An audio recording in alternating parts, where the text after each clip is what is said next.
In a world where overspending, debt, and keeping up with the Joneses rules us all, where the voices from the merchants, restaurants, and credit companies lord over the common man. Out of the darkness, like a beacon of hope, comes a new voice. A voice that's rich and creamy, like your favorite butter, and delicious, like cheeseburger pizza on your diet cheat day. It's the Stacking Benjamin Show.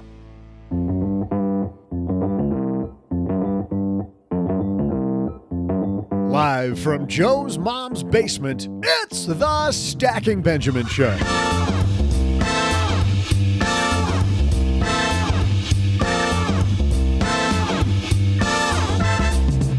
I'm Joe's mom's neighbor, Doug, and I'm actually cooking for Joe's mom today. I got all the ingredients out, cheese and macaroni. That took some time. I think she's going to love this creation I just made up. Just top of my head, just made it up. But while I connect Joe's mom with my tremendous gourmet dishes, we'll connect you with Mr. Superconnector himself, Scott Gerber.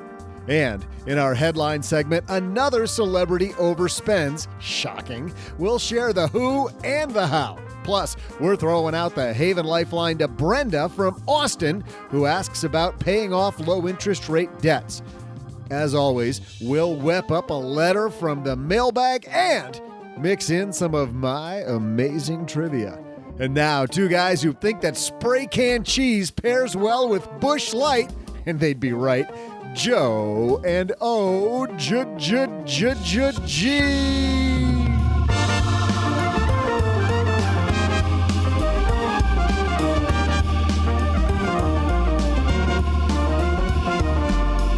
Don't knock it till you tried it. Do you usually use crackers with your spray cheese, or do you just make your tongue a cracker? I know which one you do, but I like the Ritz. Especially when you're at the grocery store and you shake it up and you're just like, just so right there. Hungry right now. And then you put that one back and go, that one's not very good. I don't like. And they're like, sir, please put those down. That's not the taste test aisle. They're like, oh, my bad. Hey, everybody. Welcome to another Stacking Benjamin show. I'm Joe Salsi. Hi, Average Joe Money on Twitter. And the menace of the spray cheese aisle, the one and only OG sitting across from me. I haven't actually had spray cheese in forever, but now I'm thinking I'm going to try it. I actually have never had it with Busch Light, but now I'm on a mission. You know how like you put the cheese in your mouth and you put the wine in your mouth and you let them kind of marinate a little bit? Like the Busch Light, the spray cheese. Let it marinate a little bit. All of a sudden, it tastes like port rinds and bad decisions. Bush.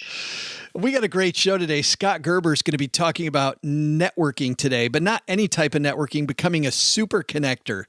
So are you a superconnector, OG? I'm more of a moderate connector. We're gonna teach you how to up your game then and become a superconnector, because that's where you need to be. Got to give a big thanks to Upstart for supporting Stacking Benjamins. Before we do anything, though, Upstart, OG, has changed the way that we borrow money. You know that? I did not know that. Going beyond the traditional FICO score, Upstart offers personal loans, taking into account factors like your job experience and your education when determining your interest rate. Well, there you go. Your job experience and education, not going to be great for you, dude. Burn. Nice. Yeah, I'm a podcaster. Yeah. I don't put that on my applications. Trust me. Go to upstart.com/SB to find out how low your Upstart rate is. Checking your rate only takes 2 minutes and won't affect your credit. That's upstart.com/SB.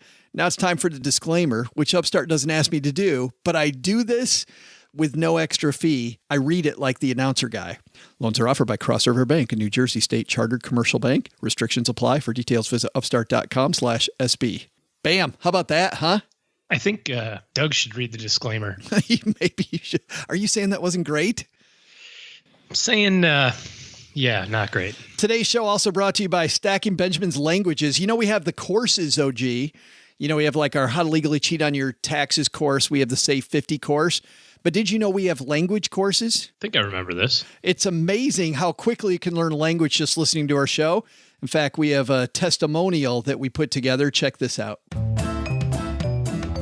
Bonjour. Welcome to French Made Easy with me, your host, Mathilde. Today, I'm joined by certified financial planner Devin Carroll, and together we will share a popular and simple French phrase so you too can use it in your own life. Sound easy? Sure. Today's phrase is mutual funds with high fees make me uncomfortable, Larry. In French, you would say this popular phrase just like this. Larry, les fonds de placement avec des frais élevés me mettent mal à l'aise. Once again. Larry, les fonds de placement avec des frais élevés me mettent mal à l'aise. Now, let's hear certified financial planner Devin Carroll try it. Ready, Devin? Okay. Fonds communes de placement, Larry avec des honoraires, élevés me font mal à l'aise. Nailed it. Perfect! See how we sound almost exactly alike? You too can speak French easily and comfortably listening to Stacking Benjamins. See you next time. Au revoir. It's that easy, OG. Super simple. Very, very simple. Head to, I don't even know the URL for that site. We got a great show for you today. Scott Gerber, we got some great headlines. So let's get this party started. Hello, darlings. And now it's time for your favorite part of the show, our Stacking Benjamin's headlines. Our first headline is a scary one that comes to us from MarketWatch. This piece is written by Jacob Passy. TV personality Stacey London's cautionary tale about stress, escapism, and the part that affects our wallets going broke. In an essay, the What Not to Wear stylist detailed how her physical and mental well-being hurt her financial health. Stacey London rose to fame on the aptly titled television series What Not to Wear. Now the fashion consultant's getting back on the soapbox, tell people what not to do with their money. In an essay for digital lifestyle publication Refinery 29, London detailed how she spent nearly all of her fortune over the past 2 years. Isn't that, it's just horrible to hear that. I've spent all of my fortune. I spend every time I get a fortune, it's gone. You spend it immediately. I tend to spend it long before it even arrives. I'm like, yeah, I'm pretty sure that's going to show up. Because what could go wrong there? Yeah, it'll be all right. I totally need this. The whole problem Stacey had in the first place was having a fortune. Yeah, see, if you don't have a fortune, hard to spend it. Problem solved. There's the lesson, kids. She says, I wasn't just almost broke, I was broken, London wrote, because when happens, no one necessarily tells you can get seriously expensive too. After her most recent TV series, Love, Lust, or Run, finished its run 2015, she spent the next year not working on a kind of sabbatical and had figured out she had enough in savings to handle the hiatus. But by the end of 2016, she realized she needed spinal fusion surgery to fix long-standing back issues. London said she wasn't prepared for how difficult or long her recovery would be. She was told it would only take 6 weeks to recover fully, but it took her roughly 6 months. The medical debt London incurred would have been financially destabilizing enough. London said she's still paying off her medical bills, but it had yet another nasty side effect, clinical depression. To cope, she spent money. London ordered in food twice daily, bought toys for her pet dog, employed a housekeeper and a driver. Then there was online shopping, and she goes on and on and on with what they call, they call retail therapy. And boy, have we seen this over and over, and this is horrible. Medical condition leads to depression, leads to retail therapy, and then it's this spiral out of control. I can tell you when I was a financial planner, how much medical bills just started bringing on all kinds of other nastiness that people don't think of as a part of the root of the issue. It's kind of a limb of the issue, but it still is part of the issue. Well, don't they say that one of the major causes of bankruptcy is medical issues to begin with? Yeah. Disability. And that's why we work with clients when we talk about disability coverage. Not that might have worked in this case, but maybe it would have. She was off for a little bit longer than they anticipated, depending on her prior medical history and stuff. But that kind of whole "it doesn't happen to me" thing. So we talk about risk management, whether it's homeowners or car insurance or any of this other type of stuff. And risk management can also be making sure that you don't budget your lifestyle to the exact penny of your income. If you're in a position that has variable income, how many times did you see this where, you'd have a client that was a commission guy, right? And he sold generators or something, and he made $200,000. You're like, that's twice as good as any year you've ever had. So you must be saving 100,000 this year. He goes, oh, no, that's I'm going to get 300 next year. I'll save next year. And then next year he makes 110 and he's $96,000 in credit card debt. Oh, it's horrible. It doesn't say in here if she had disability coverage, but I'm wondering if she did. I mean, I would bet that she didn't. Being a TV celebrity where she gets these jobs to run just a season at a time, right? That seems a little harder to insure than a 9-to-5.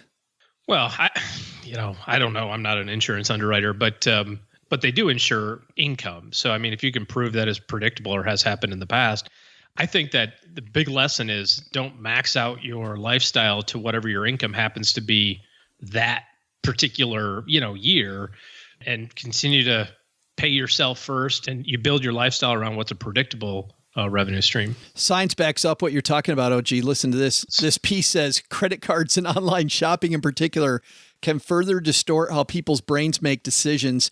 A study from researchers at the Massachusetts Institute of Technology, MIT, found that people paying for something with a credit card were willing to spend up to nearly twice as much as people who bought the same item with cash. Why?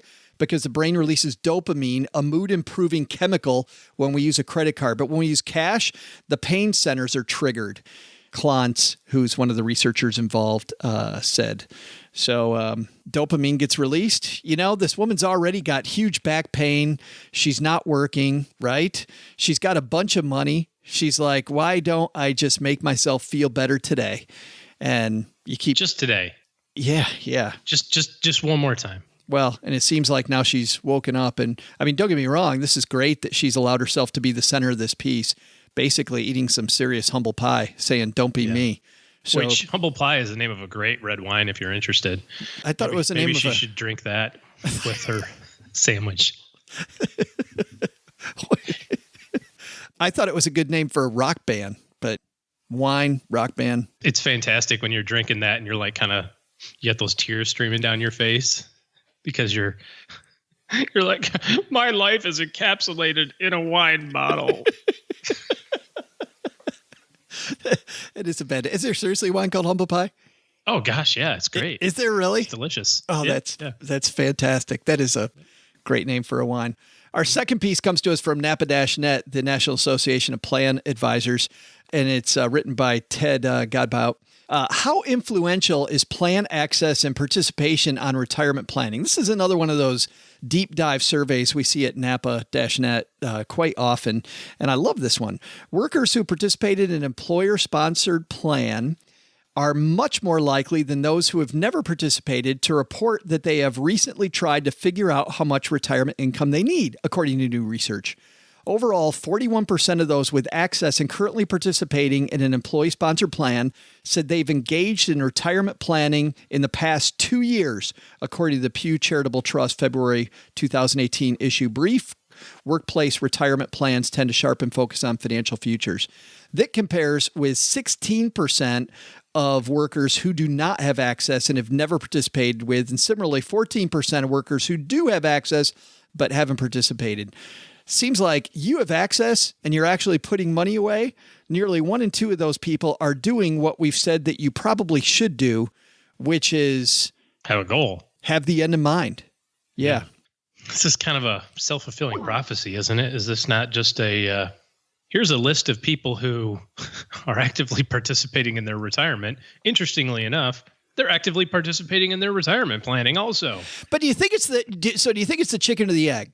Do you think it's because they're interested in retirement that they participate, which makes 40% of them then go even further?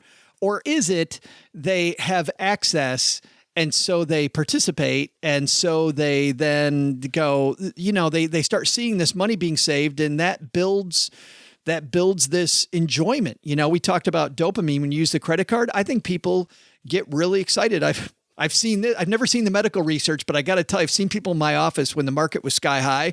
People were giddy.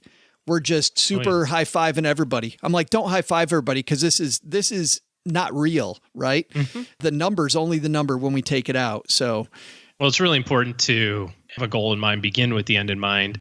But is it the access? But is it the access that builds that?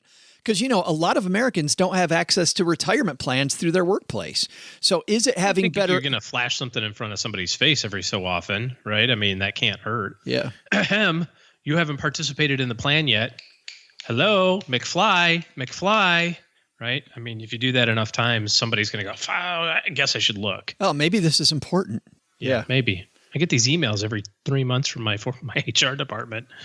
Even when accounting for other worker characteristics such as education, race, ethnicity, gender, household income, unemployment, history, and age, those who have never participated in employer-sponsored retirement plans are much less likely to plan for retirement than those who have participated or are currently participating, the report explains. I just worry about the other side of that, about, are they not interested because they just don't have the money, because they're not anywhere close to being in a financial spot to work for a company that's with a employer-sponsored plan. That has a plan in it. Yeah. Yeah. Yeah. If you don't have access to one, you got to kind of take the reins and take charge of it yourself. I mean, even just a little bit, right? Save $25 a week, build your cash reserve, just follow those sound money principles that you hear people talk about over and over and over again. And even if, you're like the person from the first, article that's upside down 9 ways to Sunday, it's a cliche, but how to get yourself out of a hole. Step one is stop digging, right? You just have to tear the Band-Aid off and go, that's it. No more, never again. And just start doing the behavior that's been demonstrated time and time again that puts you in the right position. And it kind of seems like that's what Stacey London's doing by outing herself, isn't it? Well, she's making it, she has an accountability group now. Yeah, right. That is to the tune of 1 million people that read the article or whatever, Right. And all 4 of our listeners now too. Yeah. Well, so there's that. So number 1, I love your analogy, stop digging. I think that's lesson 1. Lesson 2, we know it's really, really difficult if you don't have a workplace sponsored retirement plan. This study just proves it. But man, build your own. Build your own. And you know what? Once you get it built, you'll realize it's not as hard as you thought it was when you first started down the path. Yep.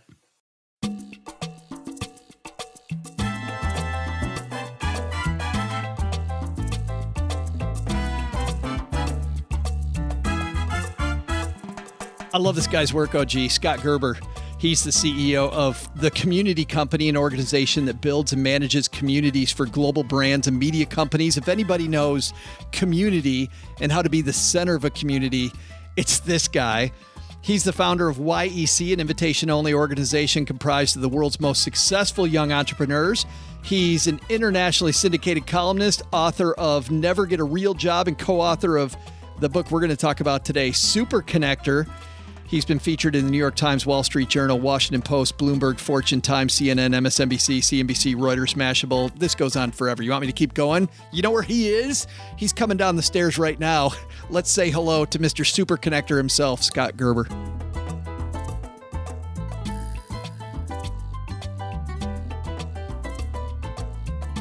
Scott, have a seat. How are you, man? I'm good. Thanks for having me here, man. I appreciate it. Well, I'm so glad that you're here and you included us on the book tour. How cool is this time, seeing your name in print again with another book? It's pretty special. I can't lie. That being said, this other guy that co-wrote it with me, I could have done without that.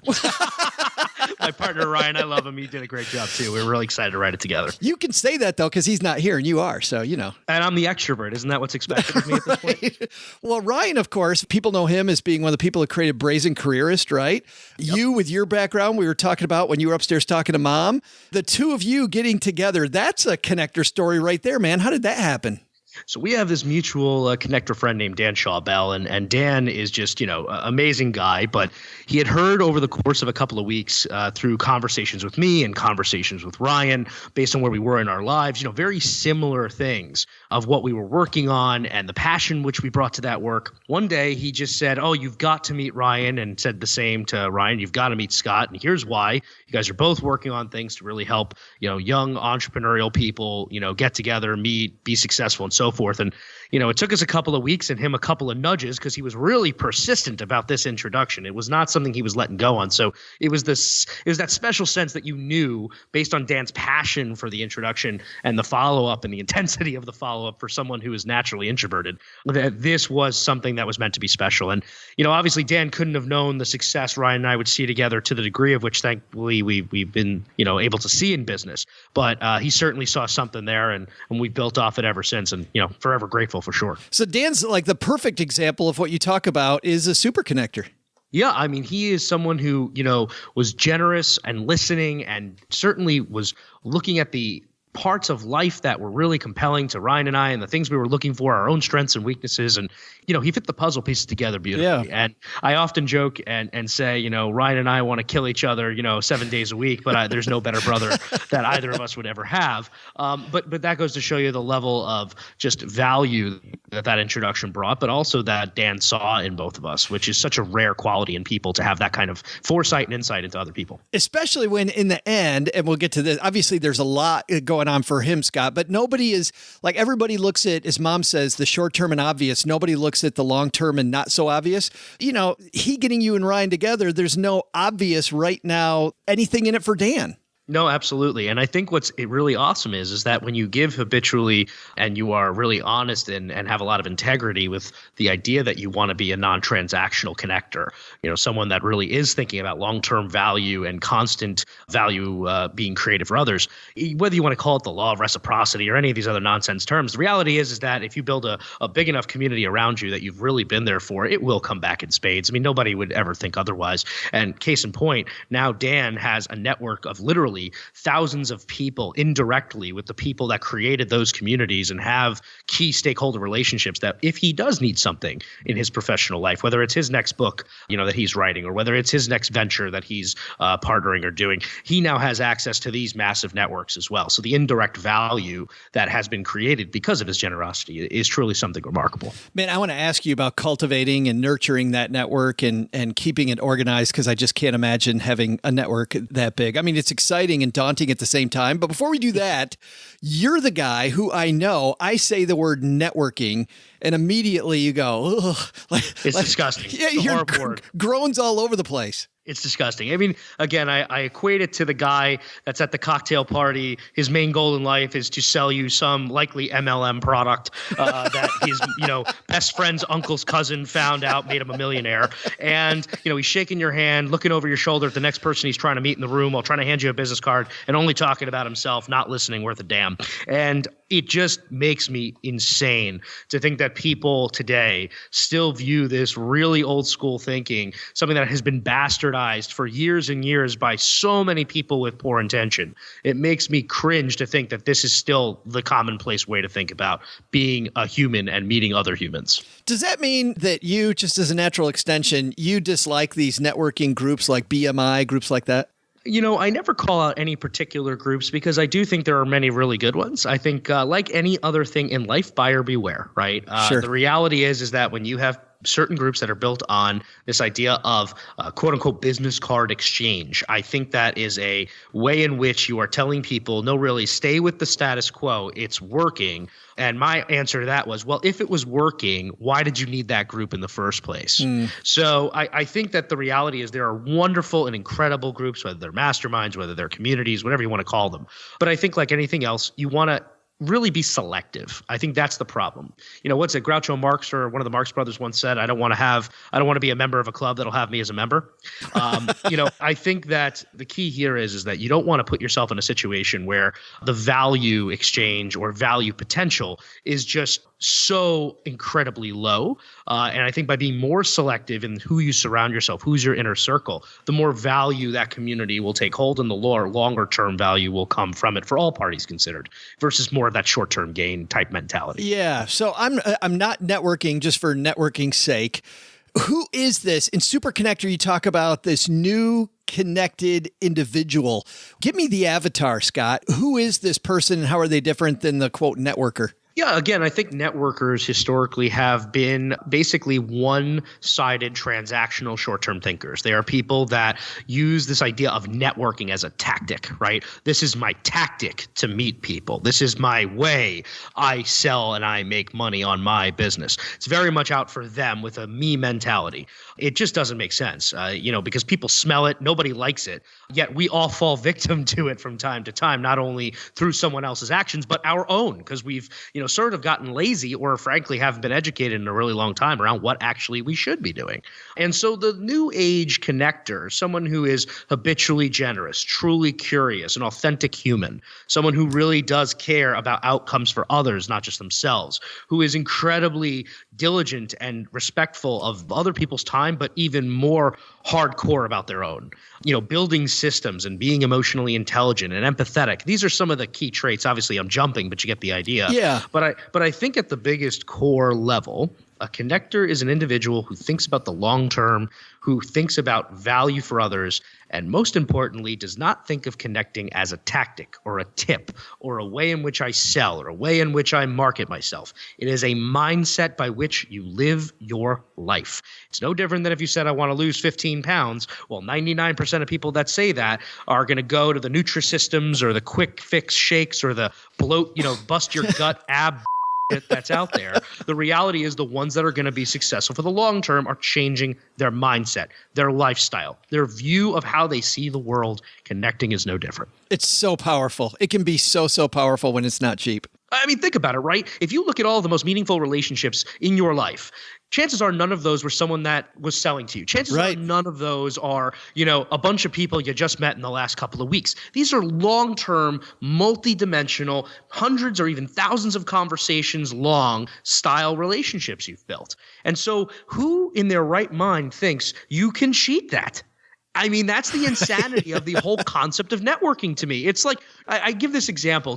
I love talking to marketers, especially marketers that really don't buy or believe in their own nonsense that they're selling, right? You ever ask a marketer, let's say they tell you some tip or tactic, like how to convert higher in your emails, or any nonsense like that. And it's like these 1% growth hacking conversions, you flip these dials, you do these things. And then you say, hey, so do you answer emails for people that use those kinds of tactics? And more times than not, what do they say? No. Oh, no, I recognize that. I know it's a thing. Yeah, no shit, it's a thing. That's the crazy part of this. People don't buy what they're selling. And that's why this whole thing, I'm sure back in the day in the old school Chamber of Commerce, when that was the thing and the only thing, I am sure networking played a really strong role. And like every other platform in life, it has been destroyed, bastardized, and made out to be a one-size-fits-all thing for every single generation thereafter. And it's nonsense. It has been destroyed by the very concept. It has destroyed the very foundation of the concept that it was meant to build. And yet we still do it. Right. No, we still buy books about closing strategies, right? We still buy books about slimy sales approaches. I went to a car dealer recently. I don't even know what the heck I was doing there. And I'm like, this guy is so by the book, everything that I shouldn't do. I mean, really networking poorly is just an extension of that. It's all the same stuff. I want to ask you a question about this. Habitual generosity you talked about. And I love that approach because if I'm thinking about giving, then I think I'm putting my best foot forward. I'm also putting people together that should be together. But habitual generosity and systems, right? You said to make this a part of your life. How do you in your life, Scott, how do you systematize your habitual generosity? It all starts first by taking a couple steps back, which is, who do you want to be habitually generous to? And I don't mean that in the sense of you're going to be selective only based on people that can bring value to you. That's not what I mean. I mean, have you been selective to really surround yourself with amazing people that truly your help will really be changing lives, will be very valuable to them, that you can go deep on the fewer instead of light and surface level with the hundreds or the thousands, right? I think you got to reset your mindset first and foremost, that your inner circle, the people that you're going to be most generous, that you're going to pick up the phone no matter what, that good times or bad, you're going to be there. That circle needs to be selective, very, very selective. And not just selective based on what industry you're in or top level business insights. Selective based on how you live your life. What are your hobbies? What are your interests? What are you look like as a 360 human and not a LinkedIn CV, right? And so that's where it starts, building that proper foundation of who you go deep with. And then when it comes to the actual side of generosity, I said this a little bit earlier, connectors are truly hardcore with their time efficiency. Like that is their secret sauce, because time is the only resource you can't buy more of. And so if you're going to spend a certain amount of time in your day or your week or your month giving to those that you feel you could play a material role in, you have to make sure that, one, you don't get inundated by noise, and we'll talk about it in a minute. And two, you have to make sure that the time you're spending has a really big impact, which means you have to ensure that you're giving proper time. But lastly, you also have to make sure you are successful in your own life. And so you can't be habitually generous to the point of digging yourself into the ground, because if you just give, then you can't be successful, and eventually you will be able to give no more, right? And so ensuring that you are blocking those proper times and so forth is crucial. So what do the systems look like? Well, first and foremost, I go back and I say more times than not, you should be saying no. Now, you may say, Scott, you just said be habitually generous. How could you be habitually generous and turn people down? Well, because habitually generous doesn't mean you can help everyone, nor should you, right? You also have a reputation to maintain, and every introduction you make can make or break that style of that reputation. Likewise, you probably can't help every person just by nature of where your specialty or the people you know. It's just impossible. And simply trying to fit a square peg into a round hole because you want to be generous is actually a waste of time, both for you, but more importantly for the other person, because then they have to go and take a phone call or build a resource or, buy something or whatever the case may be. Right. So saying no and being okay with why you're saying no and being clear why you're saying no is number one. Number two, you have to determine how you're going to keep up with your network.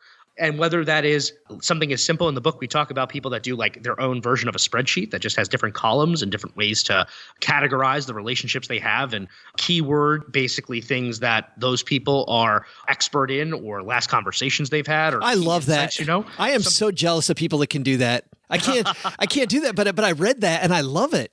Yeah, I mean, look, there's people that have to find the key. And I think this brings me to system number two, is that there is no system that is the system. And the system's job is, simply put, to save you time, make you efficient, and utilize technology to amplify your humanity, not replace it. And so if you are someone that you use follow-up CC or Boomerang to respond to emails that you want to get back to in a week, let's say, wonderful. It's not going to work for everyone. If you want to build a hardcore CRM, or you want to use an Excel spreadsheet, or you want to invest in Salesforce, again, it's about your individual efficiency. Superconnection is the framework that is basically meant to be created. It is not the idea of here is the step-by-step play of how to be one. And so I think that's important for folks to know.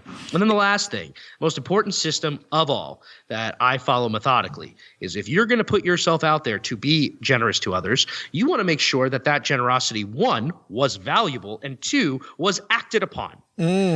Okay, so the only way in which you maintain a strong network is to understand who the weak and strong links are as well. If you're going to put yourself out there and someone asks for your help, and then you find out that they left the other person at the door or the phone not picking up, not being respectful of the other person's time, well, you're not going to be so happy to be habitually generous in the future, right?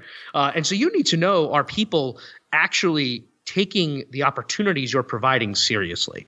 Likewise, you also want to know how you're doing. It's kind of like a self-assessment, right? You want to know and make sure that you are going to be someone who is right, that your instincts are right, that you're pulling the right context from situational awareness to ensure that you're able to provide the kinds of help that actually is not just quote unquote helping someone, right, to be a good person and social scripting that you should be doing that versus the person that actually is helpful.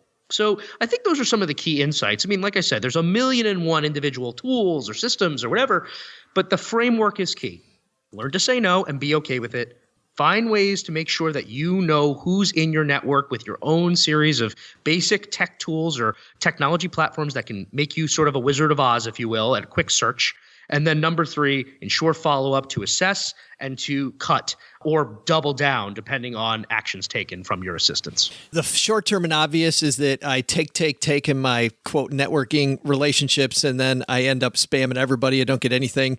Superconnector is exactly the opposite. Give, and you make more, not just money, but relationships and quality of life, I think, Scott, than you ever imagined. You know, it's funny. We also talk in the book a lot about the idea of making an ask, right? Right. A lot of connectors don't know how to ask for things, right? Because they're always being so generous. It's like, oh man, I don't know if I should ask this person. Because there's like you feel bad about it, right? Because there's times when you need your network. I mean, you built this network. At some point, you're going to have to use it. You listen. I mean, if you are really building a group of people around you that are exceptional humans, it's not a points type of score. It's not like, oh, well, I helped him 5 times, so he has to help me 5 times. Or it's not, it can't be that level of thinking. This is not that kind of way of doing business or living your life. If you like who you surround yourself with, then people will be there for you if they know, even if you haven't recently been there for them, they know you would be. And so that kind of ethos is the foundational elements of how you want to build all your relationships. But even making simple asks of your community is important. But you can't be a good connector unless you understand what you're asking for. And I find it remarkable that most people still can't make an ask to save their life. So give me an example. There's not a week that goes by where myself or Ryan doesn't get an email, something like this. You've probably gotten one too, which is, hey, would really love to work together. Let's find 15 minutes. Right. And I'm like, oh, crap, no. On what? Yeah, what are we working on? Are we Is this a sponsorship? Is this a partnership? Do you want to go get coffee and talk about your business? Like, what are you wanting to talk about? And 9 times out of 10, if you respond and say, cool, tell me, like, what do you want to talk about? They won't get back to you, or it'll just be like, oh, no, I just think that, you're great, or that we have similar industries. Like, what does that mean? So, you got to be specific, and you have to know when you don't know the ask, but you know the kind of thing, the beginning stages, the kernels. And you can go to someone and say, look, I don't really know exactly what I'm looking for yet or who I'm looking for yet, but this is kind of my issue. Can I talk to you about this? And when you find other connectors in your world that you can have those meaningful and trusted conversations with, and they can pull context out of you, they help you be a lens of what you're actually looking for. And then you can structure that to actually be helpful in the way in which you're making your ask. Or the connector, if they're worth their salt, is going to do what I would have done in the first place for someone else, which is extract context, ask great questions, and then say, hey, maybe you're looking for this kind of person because XYZ. And I might know that person, or he might know that person. But the key is that, it's about knowing what you should be asking and being incredibly clear. We have a person in the book that we talk about named Steve Sims, and he has a wonderful quote. He's like, I make it impossible for myself to be misunderstood. And that's something that I think every connector needs. They need to have clarity, they need to have purpose, and they need to be mindful. And I think if you can be those things, you can be very successful in whichever way, whether you're connecting others or trying to connect yourself. So I'm reading through the book, Scott, and I'm thinking, this book kind of picks up where one of my classic favorites, Never Eat Alone, leaves off. And then I flip back to the front and I go, holy crap, you got Keith Ferrazzi, who wrote the book, Never Eat Alone, did your foreword. How did you network that? So this is one of my frameworks that I just really believe in. A lot of connectors do as well. And first and foremost, I hope Keith felt this way. I certainly don't want to put words in his mouth. I hope he felt honored because my sort of, and I'll explain how I did it in a minute, but my sort of discussion with him was, Keith, you've inspired a generation of people with Never Eat Alone, myself included. And I've then taken your framework and built upon it with what I believe the next steps are. And so sort of an honor, I wanted to honor his initial foundation that has led me to see success. So in a way, it's almost like a validation of his methodologies, his words, his actions. But at the same time, it is, I think, the next iteration, the next generation of what that Never Eat Alone sort of set off, a decade or so ago. That being said, a connector, what do you think? You email someone? You call someone cold? Absolutely not. I sent him a personalized 30-second video explaining how much impact he had on my life and explaining exactly what I was looking for him to do and explaining exactly what I believed, say, the publisher was going to be okay in terms of things like how his name would show up and all that kind of stuff. But I did it purposefully in a video and emailed him a video instead of writing it down because I wanted to make sure when he did look at it, like he could see my context. He could see my expressions. He could see and smell and feel my passion. he could be across the table from me instead of just like everybody else in his inbox that day. And we find a lot of connectors. Again, I really want to leave your listeners with this, and that is technology somewhere along the way has been trying to destroy your humanity and instead replace it with this sort of digital infrastructure and digital architecture. However, we're seeing this now even with things like Facebook changing their algorithms all the time, is that it is not about destroying or replacing your humanity. Tech is supposed to amplify your humanity. And so you see a lot of connectors who don't shoot emails to do introductions. They'll do personal videos. Jason Gagnard of Mastermind Talks does that all the time when he's introducing me to other people. Or you have people like Joe Polish, who's Genius Network. And, he doesn't actually text you. He'll record an audio thing instead. And even though it's more impactful because it's like, wow, that's his voice. I can hear how he sounds. If he's laughing, it's not, ha, ha, ha, LOL. It's, very different, right? You feel different. It probably took him less time and Jason less time to do those authentic, visually impacting conversations or introductions than if they typed it up. And so that's the same way I did it with Keith. And he got back to me being very touched. And here we are. That is so awesome. By the way, my favorite meme about Never Eat Alone is that, I don't know if you've seen this, Scott, but it's that the guy sitting at a table reading Never Eat Alone while he's eating alone. I have seen it. Yep. Mm-hmm. The book is Superconnector. It's out in a week. How do people pre-order it? Well, you can go anywhere books are sold, Amazon, Barnes & Noble, 800 CEO Read and others, or you could just check out superconnectorbook.com and pick your journey from there. Awesome. We'll link to it in the show notes at stackybenjamins.com. Scott Gerber, thanks for hanging out with us for a few minutes. My pleasure. Thanks for having me. Hey there, trivia fans. I'm Joe's mom's neighbor, Doug, and man, oh man, am I cooking on my newfangled creation I lovingly refer to as cheese and macaroni. The only hitch in this problem is that the stores, they only sell the hard macaronis. I gotta find some of the soft ones. I've been up and down all 4 aisles in my grocery store. I can only find the hard kind. Anyone know where I can score some of those? Well, I'll figure it out eventually. But while I was working up this culinary delight, I was listening to Joe and Scott Gerber talk about superconnectors, and I realized I already know all about that because even my phone has 3G connectivity. Not only am I a connector, but my phone is. And I'll bet 3G means you're a superconnector. So here's today's trivia question. What does the G mean in 3G? I don't know if that's actually trivia. I just really want to know. I'll be back with the answer and hopefully some soft macaroni in just a moment.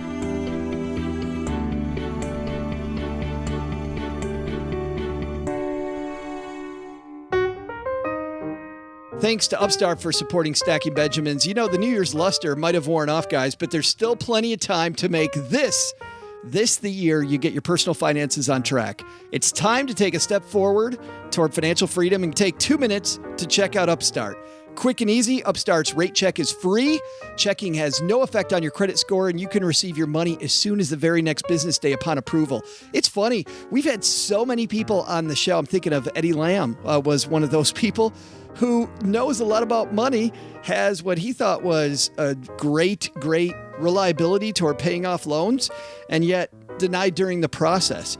Just so frustrating when that happens. Perhaps you were denied for a loan from a bank, or you were approved, but your rate is astronomical. Say goodbye to the traditional loan process and hello to our sponsor, Upstart. Simply put, they've reimagined the personal lending industry. They know you're a ton more than just a FICO score. And that's why they take into account factors that banks and credit unions just don't when determining your credit worthiness, rewarding you for things like job history and education in the form of a smarter interest rate. So go online, take 2 minutes to find out your Upstart rate. 2 minutes.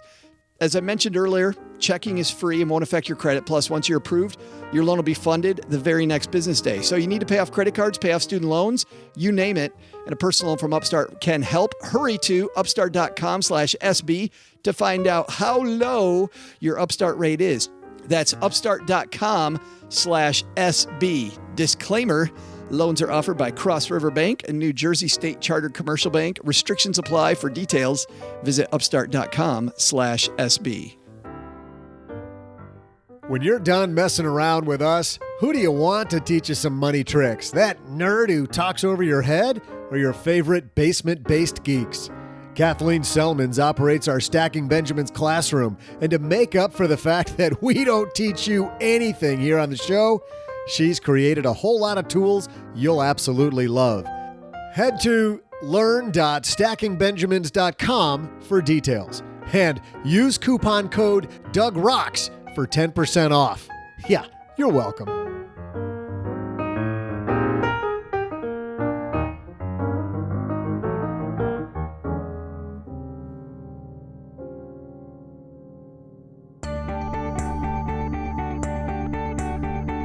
Hey there, trivia nerds. I'm Joe's mom's neighbor, Doug, with a couple story endings I just did not see coming. First, Joe's mom told me you got to do like these complex science experiments on your stove to get the hard macaronis to magically turn into soft ones. It's something called boiling. There's all kinds of beakers and tubes, and it's very complicated, but who's got time for that? Second, your trivia answer. What does the G in 3G stand for? 3G is short for third generation, as in third generation of wireless mobile telecommunications technology. 3G telecommunication network support services that, and I'm reading straight from Google here, folks, if you couldn't tell beforehand, provide an information transfer rate of at least 200 kbit/s, whatever those are, kibits, they kibits, 200 kibits a second. Anyway, all I know is I process information way faster than that. But this boiling thing's throwing old Doug for a ringer. I'll get it eventually. I'll figure it out. See ya.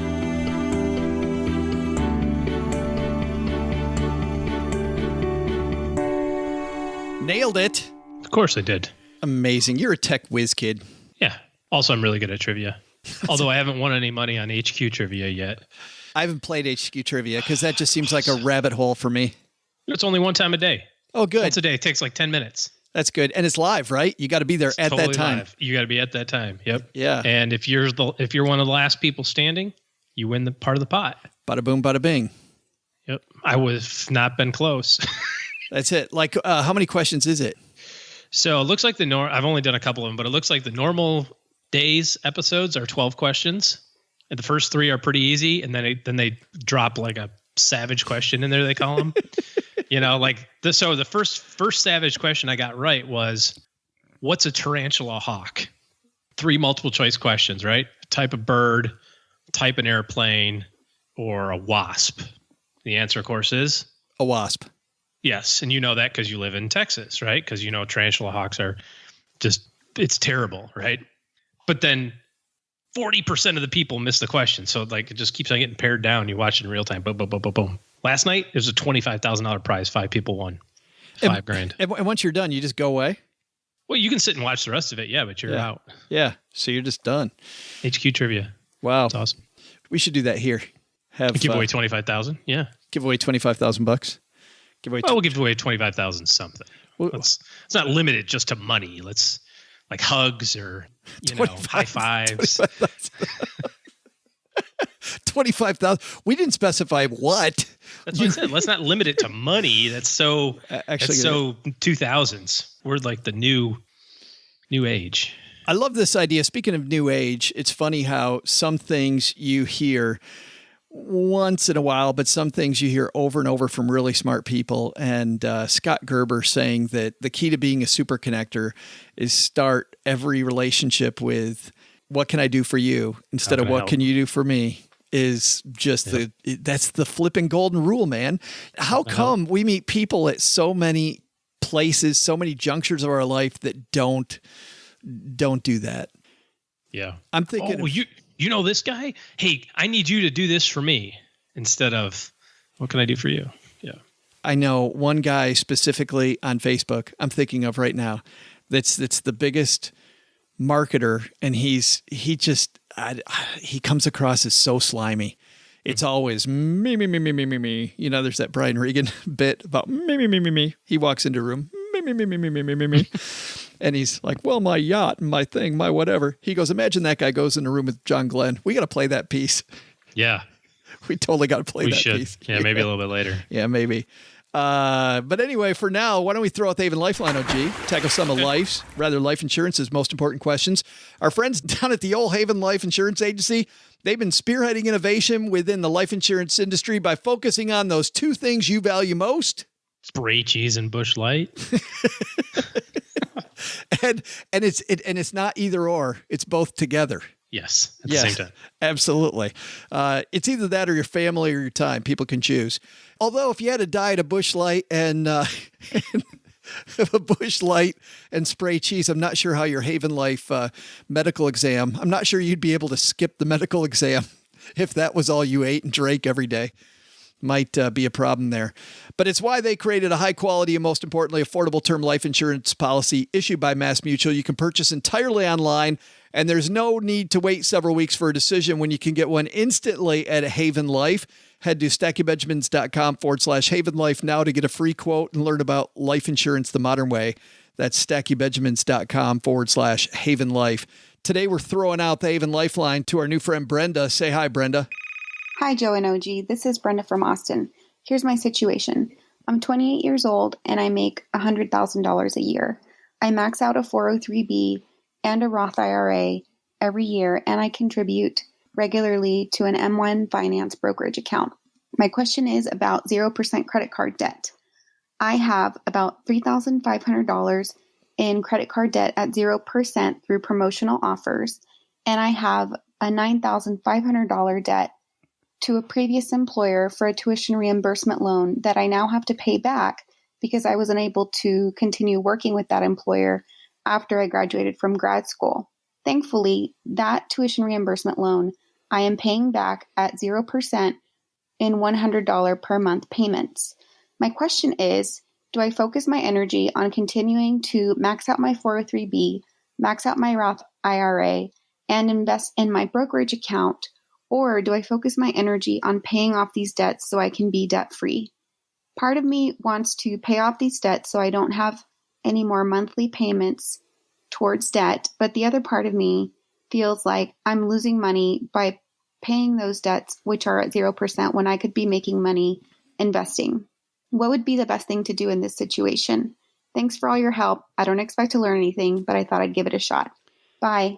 Hey, thanks, Brenda, for the question. OG, what do you think? She's got this 0% stuff hanging over her head. It sounds like at $100 every time she pays it, she's not going to get there anywhere quick.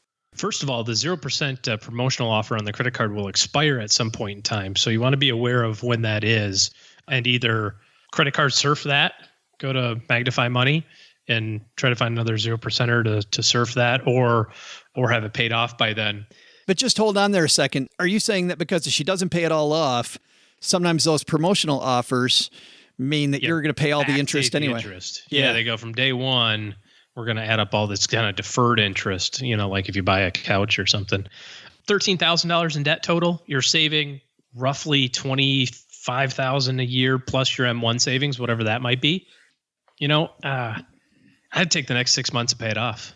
I mean, sometimes financial decisions don't just boil down to the black and white. I mean, it sounds like you've got a really kind of emotional side of this, which really makes a lot of sense because finance isn't just black and white. Otherwise, nobody would have credit card debt ever because it's a terrible idea. So I would take the next 6 months and just pay it off. From a timing standpoint, you could look at it and go, well, shoot, I'm going to lose out on 6 months of the market going up. Well, if it's like the last 5 weeks, maybe you work at that. Maybe that works in your favor. The market's gone down a little bit, but in any event, I like the idea of just kind of hammering on and be done with it. Maybe not the smartest quote unquote money choice because you could have some money in the market and maybe you make a few bucks in interest on or dividends and returns. But I like the idea of being debt free, and it sounds like you do too. So I would, I'd pause everything, crank on it, see if you can't knock it out in maybe 4 months, and then restart everything up again. Call it, midsummer. I had a little more muted response. The mathematician in me, OG, I totally agree with the emotional spot. I didn't think you were going to go that way. My thought would have been, I'm all about warm hugs and teddy bears, dude. You know that. Yeah. It's a weird day for you. When we think about paying it off, to Brenda's point of view, just with the 0%, especially that larger old employer loan, I know it bugs her a little bit. So what I would do is just make the regular payments whenever she gets a windfall. You know, from time to time you get money. Maybe you get some money on your birthday, or maybe you get some money. You get a IRS refund that you didn't expect. You get a little money back. Yeah. What's that? Isn't that one funny? But if Brenda works for somebody, she gets a refund. Maybe she applies a refund to it. So if from time to time, maybe she, picks up some after hours work that she does, side hustle income that she gets, just applies that to this 0% stuff and just makes regular payments, she'll have it gone faster. But then she's also largely, sticking with investing in the places that pay. Okay. Increasing your net worth. So there you got two different ways to handle it, Brenda. Net worth both ways. It does. Yeah. But mine's way better. Oh, all right. Thanks for the question, Brenda. These are always fun. Our second question comes to us from Thomas. Thomas has a question centering around the idea or the ability to convert a Roth 457 to a Roth IRA. If gains were originally made while monies were in a Roth 457 that have been converted to a Roth IRA, are they then accessible before 59.5 without any tax penalty? If so, is there a 5-year seasoning period like a traditional IRA to a Roth conversion? If no seasoning is required, are they then immediately accessible? Thanks for the letter. Doug just brought that down with the mail. So you can never take gains from a Roth IRA before 59.5. So your contributions are accessible, but not gains. It sounds like this was always a Roth 457, or it was a traditional 457, and then he converted to I guess you can't really convert to a Roth 457. So my guess is that this has always been contributions. Yeah, he's been putting money in as a Roth 457. Yeah, and then he left the job or whatever and rolled it over to a Roth IRA. So that's totally normal to do. So your gains never accessible until you're 59.5 without a penalty. Contribution, I don't know the answer to that. I'd have to look that up. My guess is that your contribution would be accessible as long as you met the 5-year rule, which is you have to have the account open for 5 years. And I think that transcends regardless of where it was, 457 or Roth. But I'd want to double check that, or have your tax side double check that. I think it's time to check with a professional. He said he's also checked Reddit. He was checking us too. He says, hope this clarifies. I'm clueless. It does clarify. It's muddy water, Thomas. That's OG's opinion, and we still think you should probably get one from a tax advisor. Mm-hmm. So good stuff. Thanks for the letter, Thomas. If you want to get a hold of us, head to StackyBenjamins.com, and across the top of the page it says questions. Click that button, and guess what? You'll get all the different ways to reach the Stacky Benjamins show. Thanks also to everybody who leaves a review of this podcast and lets people know what craziness they're getting into when they listen. We've gotten some really funny reviews. Here's one that's going on Mom's Fridge, OG. 5 stars from Full of Gunk. Full of Gunk doesn't sound good, does it? This is the financial podcast you're looking for. I started listening to the show about 2.5 months ago when I started my own personal finance journey. Step 1 was to find a regular show I could listen to that would keep me thinking about my own goals and maybe teach me something along the way. Unfortunately, I haven't learned a thing from Joe and OG, but they do keep me thinking. My only complaint is that the show's only 3 days a week. Fear not, Money in the Morning podcast provides me a daily fix. Thanks, Joe and OG. Thank you, Full of Gunk. Hope you're not always going to be full of gunk, but very, very nice. And Mom's putting that on the refrigerator for her bridge club. And thank you also for the kind words about Money in the Morning. That's been a fun little labor of love. And for some people that don't like all of our playfulness here, and you just want to kind of get to the point really quickly, which is sometimes that's what the reviews say, which is not the point of the show at all, is getting to the point. If you want a show that gets to the point a little quicker, Money in the Morning is for you. 15 minutes at most, 2 headlines, bam, we're done. Good stuff there. But guess what? I got something else to say, OG. What's that? You're taking clients. Oh. And you know how people get that? Here's what they do. They head to StackyBenjamins.com/O_G. That will lead to your calendar, which allows people to then interface with you via the interwebs, 3G technology or higher. Hopefully required. I was going to say hopefully higher at this juncture. 3G required. Yeah, because whenever my phone says 3G, I groan because life's slowing down. But not for Doug, but for everybody. Life's already slow for Doug. For everybody else, it's slowing down. stackingbenjamins.com/letter O, letter G, leads you to his calendar, and you can find out how he can be in your corner helping you reach your financial goals. Coming up on Friday, Amanda, we got a great roundtable. We've got Whitney Hansen from the award-winning Money Nerds podcast, back at FinCon this year. Whitney and us, is that correct? Whitney and us together, we won the 2 podcasting awards. I think it'd be Whitney and we. Whitney and we won. That just doesn't. Yeah. Yeah. You get rid of the Whitney part. No, it's correct. It's correct. It just sounds awful. I think it's correct. I don't know. Yeah. Maybe one of those weird things. Whitney and we won I before E. Best podcast. She won Best New Podcast, and we took home the Best Podcast Award. So excited. Whenever Whitney's on the show, it's great radio, and I'm sure it'll be on Friday again, along with our friends OG and Mr. Len Penzo from lenpenzo.com. So good stuff. All right, Doug, what should we have learned today? Yeah, sure thing, Joe. I'll tell everybody what they should have learned, but I'm going to have to make it quick because I got to get back into the lab to figure out how to soften up my macaroni. So what should we have learned today? First, take some advice from Scott Gerber. Want to have effective networking? Ask, how can I help you? Instead of, what can you do for me? And you're headed one big step in the right direction. Second, spending problems? Yeah, they can be tied to your emotions. So when you're not feeling well, retail therapy, as they call it, isn't going to help the situation. Trust me, how do you think I got my El Camino? Find qualified help and leave your pocketbook stashed away. But the big lesson, don't try to fix dinner for Joe's mom. That woman can't be satisfied. Hey, you know what? Joe gets his food magic from Blue Apron. I think next time I'm just going to snag that box off his front porch and make that for her. She's got to love it. This show was created by Joe Saul-Sehy, produced by Richie Rutter-Reese, and engineered by the amazing Steve Stewart. Kathleen Selmans handles design, newsletter, and classroom opportunities. If you'd like to learn more, head to stackingbenjamins.com/classes. Online, visit us on Twitter at @SBenjaminsCast or on our Facebook page. Shannon Cowan is our community manager and social media guru. I'm Joe's mom's neighbor, Doug, and I'm pretty much the guy in charge of everything around here. Trust me, this well-oiled machine didn't get like this all by itself.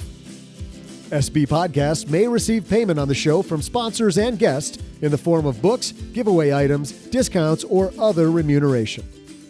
There's no way you would take advice from these dorks, but like Joe's mom always says, don't take advice from people you don't know.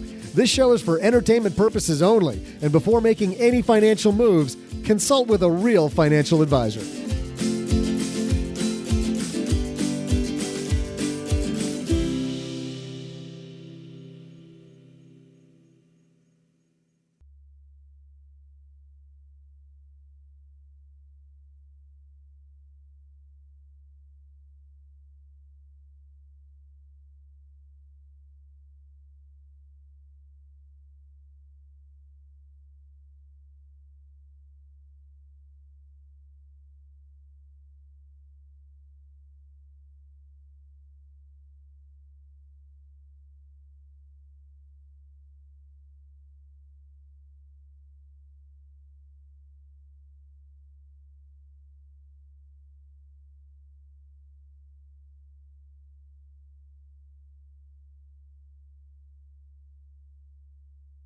Welcome to the after show, the part of the show that doesn't exist. If you've never seen Brian Regan live, which I have never seen Brian Regan live, my brother's seen him twice and told me both times, he's like, you got to go. Only seen like 1 or 2 comedy shows live, and I saw George Carlin, and I kind of on a like there's nothing else going on. Let's go see George. I'm so happy I did, of course, now that he passed away. But damn, he's funny. These guys are really funny. I've seen really funny Jim Gaffigan live, and friends of ours were going to see Jim Gaffigan live this year, and I was out of town and was coming back that evening. It was sad because another friend of mine bought all the tickets too, and they were like second row. But Jim Gaffigan, I was at the back of the theater. It was an outdoor place near Detroit. I was back in the lawn, and I had a stomach ache. I was laughing so hard. You couldn't breathe. You were laughing so hard. His whole he just gets you on a roll. And you start laughing, then he kicks you in the gut again, and he kicks you in the gut again, he kicks you in the gut again. And this whole bit he had about Baloney being the unappreciated stepchild in the meat family was just so good. Was so good. But anyway, this is Brian Regan talking about people that have the me problem. That's why I have a social fantasy. I wish I was one of the 12 astronauts who have been on our moon. They must love knowing they can be anybody's story whenever they want. They can sit back quietly at a dinner party while some other person, some me monster's doing his thing, and let him go. Let him run with the line while you be quiet. Oh, really? Let him have his moment. Yeah, I'm a big traveler. I have my business. I got my own global enterprise I got to check on. Driving in the Autobahn because I keep a fleet of sports cars over in Zurich. Get a Swiss account that I got to check on. Mount Kilimanjaro expedition, might have to cancel that. Runways in Aspen are a lot shorter the first time you go in there. The Pacific Rim Company, we're going to try to take that over. Global enterprise.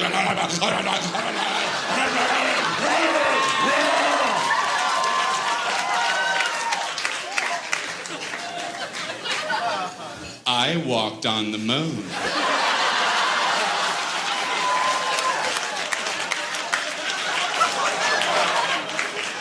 Well, you have the floor, Moonwalker. You mentioned driving on the Autobahn. That reminded me. Once I was driving in the Sea of Tranquility. In my lunar rover. And I, too, was worried about our speed till I remembered, wait, we're the only ones on the moon. That's so... let's see if I can turn that off. That's so good. Yeah. That's. Don't you wish that sometimes, though? He makes Scott Gerber's point so well there. Yeah. Because you've been on those conversations. You're like, oh crap. Yeah. Oh, yeah. I'm in this thing. Yeah, let me tell you how awesome I am. All right. In case you didn't know, stand by. I'm going to tell you. Right, here it comes. Oh, boy. All right, man. Later. Okay.